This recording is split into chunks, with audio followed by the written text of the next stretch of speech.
বৈষম্যবিহীন সরকারের কাছ থেকে আমরা যেন কোনো বৈষম্য আমরা না পাই, এটাই আমাদের প্রত্যাশা। 15 তারিখ থেকে আমরা কর্মচারীরা রাজপথে নেমে আসতে বাধ্য হব, কারণ এই নির্বাচনের পরে যদি চলে যায় তাহলে আমাদের এই পে স্কেল কবে পাবো তার নিশ্চয়তা নেই। 2018 সালের পর থেকে আমাদের এই তৎকালীন সরকার থাকা অবস্থার থেকে আজকে পর্যন্ত আমরা প্রতিটি মিটিংয়ে, প্রতিটি সংবাদ সম্মেলনে, প্রতিটি মানববন্ধনের সময় আমরা স্মারকলিপি আমরা প্রধান উপদেষ্টার কার্যালয়ে জমা দিয়েছি এবং বিভিন্ন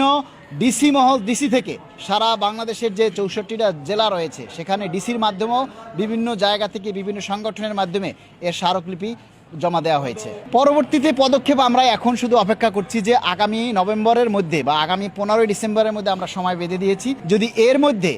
আমাদের এই পে স্কেলের চূড়ান্ত গেজেট আমরা না পাই তাহলে 15 তারিখ থেকে আমরা কর্মচারীরা রাজপথে নেমে আসতে বাধ্য হব, কারণ আগামী ফেব্রুয়ারিতে জাতীয় নির্বাচন, এই নির্বাচনের পরে যদি চলে যায় তাহলে আমাদের এই পে স্কেল পেতে আসলে কতটা কবে পাবো তার নিশ্চয়তা নেই। পে স্কেল পাচ্ছি না বলতে, বিগত যে আওয়ামী লীগ সরকার ছিল তারা 2020 সালে আমাদের নিয়ম অনুযায়ী পে স্কেল পাওয়ার কথা ছিল, কিন্তু 2015 সালেই তারা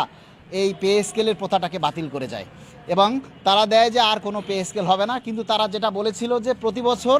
দ্রব্যমূল্যের ঊর্ধ্বগতির সাথে বেতন সমন্বয় করা হবে, কিন্তু সমন্বয়ও করেনি তারা, পে স্কেলও দেয়নি। অথচ কর্মচারীরা যে দ্রব্যমূল্যের যে দাম সেটা কিন্তু থেমে থাকেনি। তাহলে একজন কর্মচারীর বেতন বৃদ্ধি নেই, টাইম স্কেল সিলেকশন গ্রেড নেই, গ্রেড পরবর্তী নেই, পরিবর্তন নেই, পদোন্নতি নেই, তাহলে কিভাবে তাদের বেতন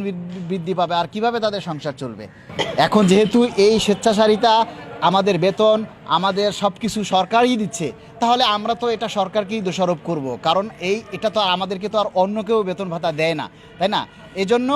আমরা চাই, যেহেতু 24-এ বৈষম্যের বিরুদ্ধে আন্দোলন হয়েছে এবং এই বৈষম্যবিহীন সরকারের কাছ থেকে আমরা যেন কোনো বৈষম্য আমরা